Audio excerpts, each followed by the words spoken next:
Hello, friends. Welcome to Kratom Kranks, Episode 2. Deuces.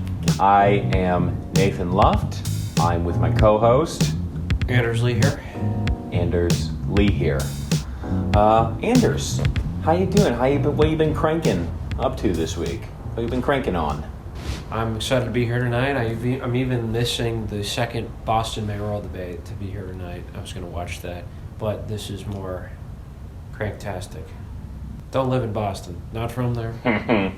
Anders actually tweeted something. He said, I'm going to do my Anders impression. He said, it seems to me that I watch more mayoral debates than the average person. And he has, in the fact that he's seen more than two. So you've seen probably more than 99.9% of all people in the world. How many have you seen? Mayoral debates? Yeah. None. But the debate is where the sparks fly. You know, it's where the theater comes in, the entertainment. Mm-hmm. Ugly Hollywood. That's right. Well, Not in Boston. What's the Boston equivalent of that? Hot Hollywood. Hot Hollywood. Yeah. Not a think... statement on the two ladies who are running for the top job there, but I won't say anymore and get in trouble.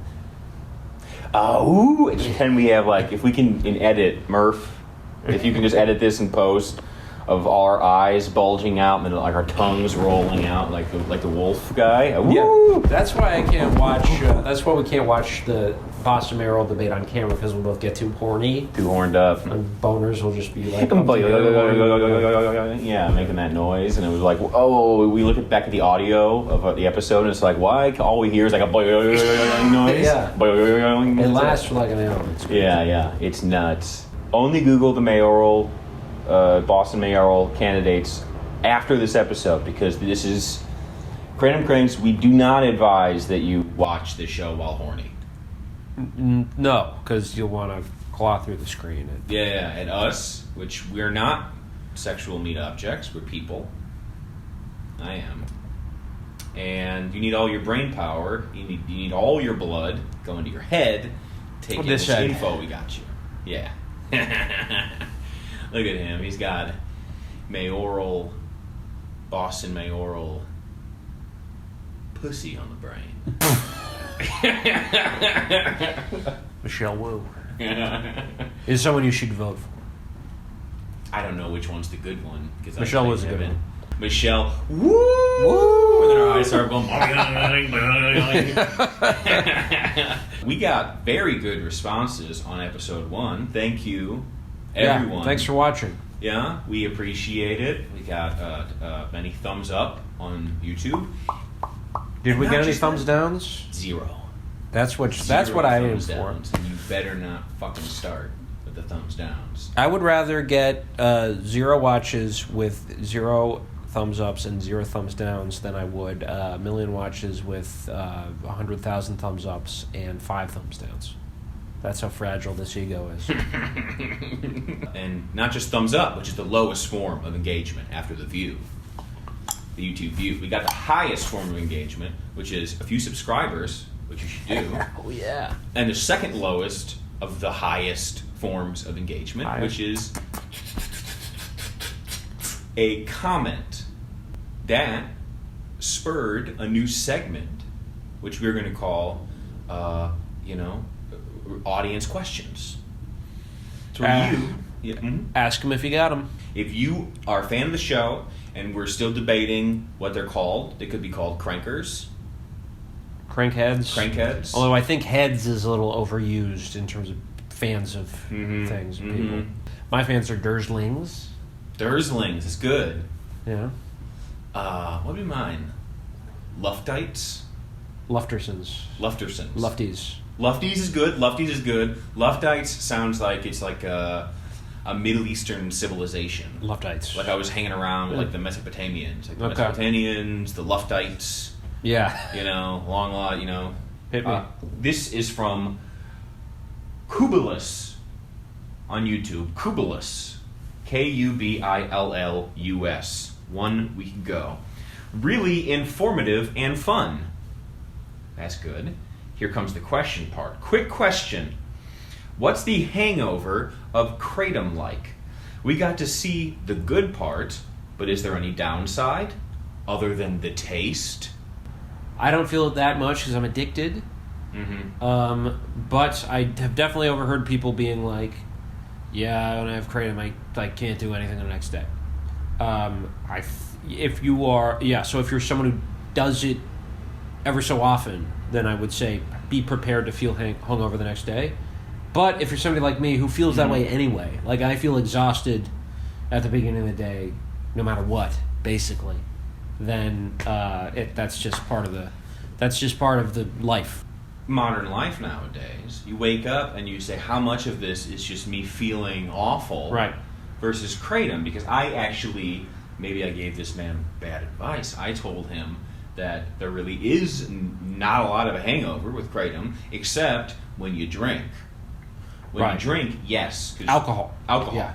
Because drinking alcohol with Kratom, you will get drunk faster, and you can get drunk quicker, and you'll get more drunk off of less drinks. And it'll be very fun. Yes. You will feel very good, but you're also more at risk of choking. It's what people in St. Paul used to call puking.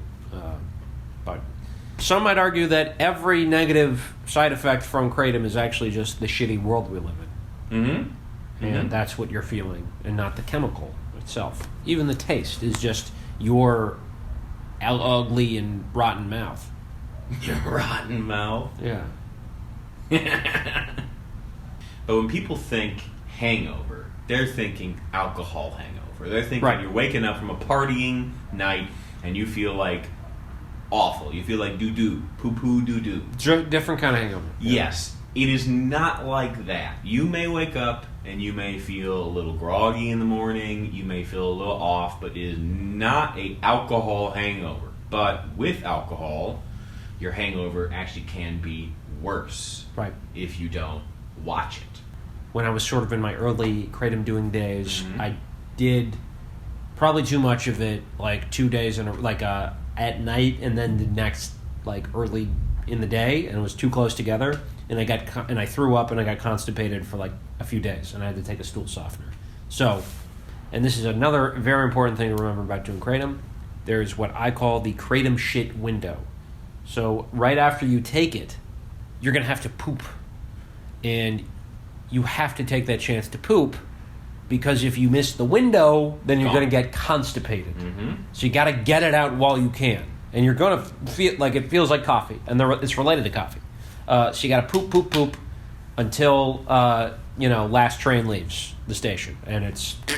That is interesting. You're puking and not pooping, because that's a very interesting drug combination. Almost every other drug got you puking and usually diarrhea. Yeah. So usually it's coming out. There's no. What do we say? Coming out of both ends. There's never. We have no phrase in the English language for coming out of the mouth end and nothing coming out of the bottom end, because that's how rare that combination is. True. Usually it's bet and boop. Bet and boop. Bet and boop. But not bet and. Yeah. It gives you a je ne sais quoi. Yeah. What does that mean again? A certain something. Sure. French. I have a question for you, Anders, which is I was watching a video, researching for the show, and there was a man, and I've noticed this. Most regular people, most of the time, say Kratom, right? But some people, kind of minority, but some people say Kratom. Here's how you make tea from Kratom. And you may have noticed this too if you Google or YouTube Kratom at all. There'll be some guy who's way into Kratom, more than into us, and we're making a show about it. So that tells you how into it we are. Kratom. Yeah. Kratom. What I hear sometimes. So what's the deal with that? Well, it's there's no right way to pronounce it, as with frankly most things, because language is fluid. But I do know that pronouncing it Kratom makes you sound like more of a douche. Yes. So I would avoid doing that and just call it Kratom. And it's just more low-key, Some people think my name is Anders, and I guess in a sense it is, but I was told that I should go by Anders. That's what my parents decided, because that's also less pretentious. Nathan Luft versus, it should be Nathan Luft. Because Luftwaffe, Air Force, Lufthansa, airline. So I should be going around saying my name is Nathan Luft. But come on. Yeah. Come on. Yeah, it's not, there's no right or wrong way to do it. You ever seen like whiskey videos or videos of like guys who are really into alcohol, and they'll like get a glass and they'll be like, and they'll smell it. Sure. Like, notes of pine. Notes of scone. Yeah. Pine cone. I don't know. That equivalent of that are like dudes who say Kratom. Right. And especially not bad if that's that's the only way you've heard it, which happens sometimes too. And that's fine. Yeah. That's fine. Call it Kratom. Who cares? We'll just make fun of you a little bit. Right. Gently. Do you want to move on to the task at hand? Let's do it. I got some Bali Kratom. From Remarkable Herbs. Remarkable herbs. So the first package we had last week was like very like Blade Runner, like it was very black. And this one's very like green and like leafy, like you hear a little toucan in the background. Yeah, like you're in the jungle. Yeah. Yeah. See if we can get that. I don't love their packaging, I will say. But the way it's set up, the plants look more like, like fake plants at my grandmother's nursing home or something like that. Yes. Very waxy. Yeah.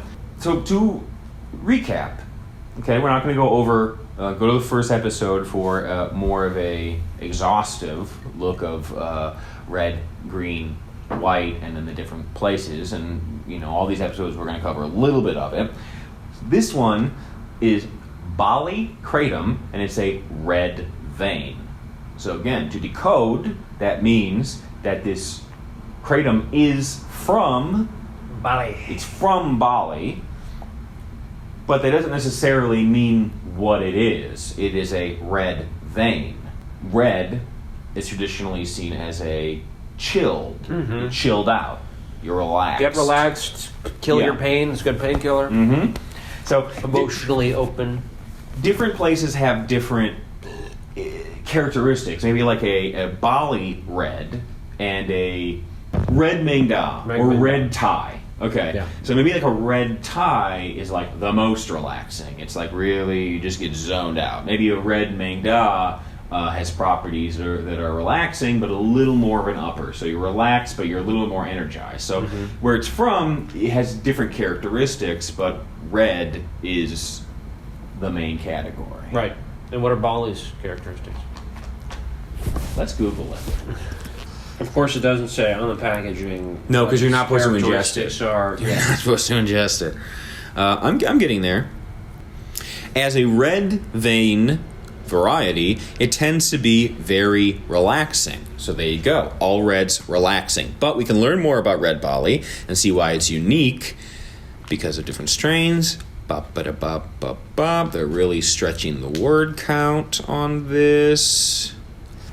Many consumers who use this strain regularly report that it's milder than other strains like Borneo or Thai. Okay. All right. Balanced outstanding for people who like to enjoy a lighter feeling or maybe are on doing Kratom for the first time. That's you. Typically offers sedative effects. It can help with pain relief, anxiety, depression, anger management. My neck is a bit screwed up, so I'm excited to do this. At a lower dosage, the strain may be stimulating and provide a slight increase in energy. I think we got the gist. So we should expect or hope to see a milder form of red Kratom. Maybe, depending on if we take a little bit of some relaxation, maybe some slight upper, but probably sedative. Packaging, I'd give it, I have a number in my head. And then what are we going out of again? 5. 5? I'd give it 1.5 out of 5. Really? I was going to give it 3, which to me is mediocre. Yeah, that's, I'm being a little too harsh. I'd say 2. You can go 1.5. It just makes it hard to be 2 1/4 trains. Right. But that's fine. Okay. Doesn't really jump out at you. It looks like it's going to be incense, which is probably smart of them, right? They're not making it. This will kill you. No, what was this? I like the sound the most. There we go. Let's crack it open, huh?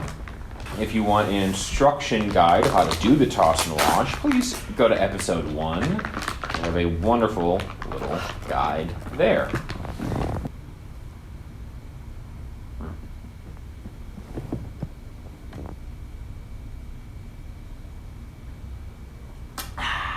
Yeah, okay. And sometimes you are going to get salicylic acid packs in your Kratom, and you're going to want to go ahead and eat those because they come extra tasty if they're caked in Kratom.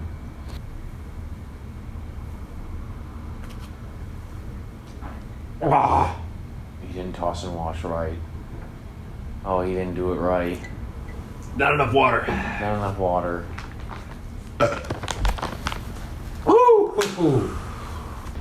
Have a little That's water, put the Kratom in, more water, tilt your head back so it acts more like a water slide. Right. Very important. Okay, we've taken Red Bali. We did it. And now we will take a little break and we'll come back and we will give you our review.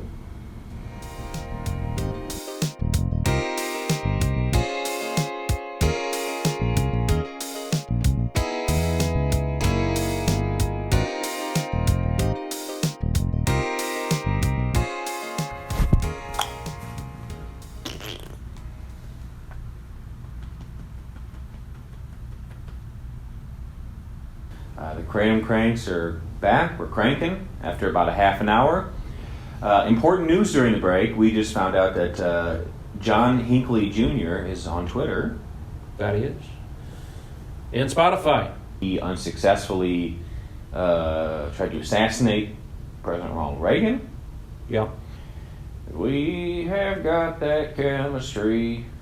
That was one of the songs. It sounds, it's good. Check it out. But how you feeling? I felt, I had a small amount, so I felt a bit of a boost. Now I'm kind of, feeling the relaxed part of it. Yeah. I realize now that, and that Reds may not be the best for a show where you have to be on camera and be lively for the audience. Yeah. But on the other hand, you see that it is in fact has an effect. Right. It's great for if you want to take a heroin nap. This is going to get Kratom banned. Cut that out. If you like heroin, do Kratom.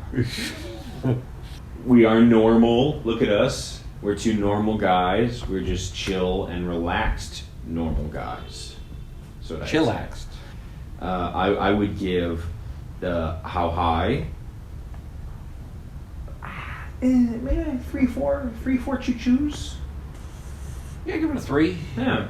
Yeah. Trainwreck was really like, but this is more like, right. This is more mellow. Bali Kratom Red Vein is from Remarkable Herbs. That's another word that there's multiple. Kratom, herb. Remarkable. Yeah. Remarkable. There's no other way to say it. Remarkable herb. So that's what we think. It's pretty good. I'm going to be sleepy, relaxed. Go with that bad boy.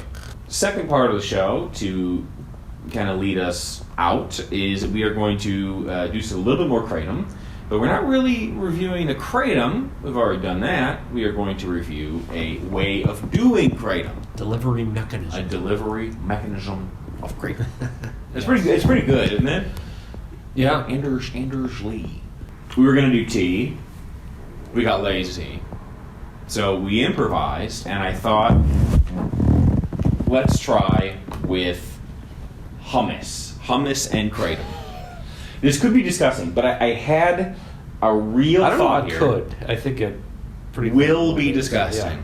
So my thinking is the hummus would counteract the dryness of the Kratom. It might be a little disgusting, but you're not going to get that bleh. Right. Right? We'll see. That's the thought.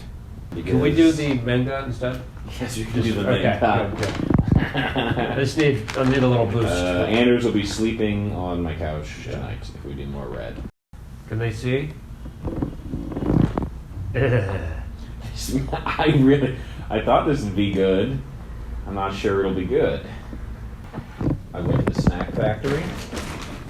Some pretzel chips. I like how that's the name, that's the brand is Snack Factory.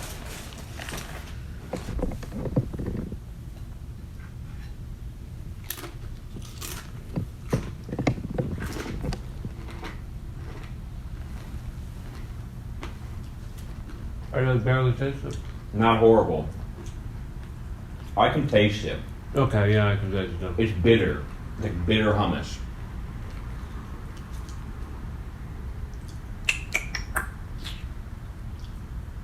Had worse.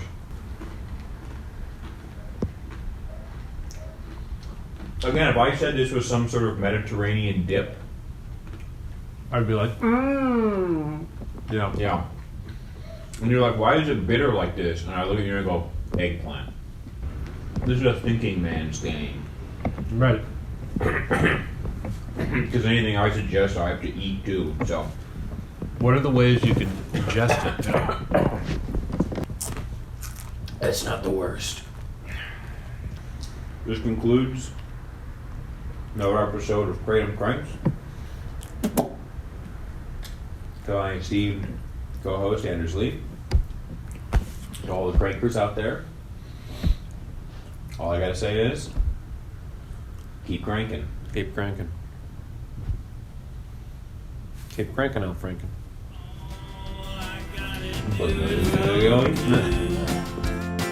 Cause we have got that chemistry. I close my eyes and go to sleep knowing